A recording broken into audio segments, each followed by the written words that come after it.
हमारे समाज में बहुत से लोग किसी दूसरे के घर की महिला की सफलता की खुलकर तारीफ करते हैं, उसे प्रेरणा कहते हैं, उसे आगे बढ़ने के लिए प्रोत्साहित करते हैं। लेकिन जब बात अपने घर के किसी सक्षम, पढ़ी-लिखी या आत्मनिर्भर महिला की आती है, तो वही लोग अक्सर चुप हो जाते हैं।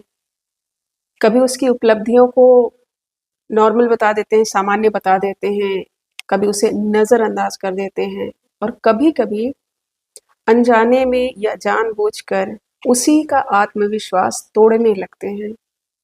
ज़रा सोचिए, अगर किसी महिला की वही उपलब्धि किसी दूसरे घर में होती, तो क्या हम उसकी उतनी ही आलोचना करते या फिर उसकी प्रशंसा करते? ये सवाल सिर्फ महिलाओं का नहीं है, बल्कि ये हमारे घरों की संस्कृति का सवाल है।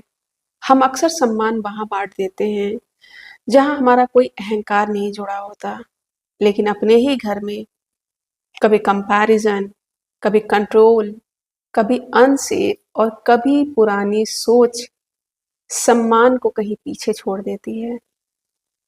समाज की असली प्रगति मंचों पर महिलाओं का सम्मान करने से नहीं होगी, बल्कि उस दिन शुरू होगी जब हम अपने ही घर के लोगों की क्षमता से कॉम्पिटिशन करना छोड़ देंगे और उनकी सफलता को अपनी हार नहीं बल्कि अपनी ताकत समझेंगे।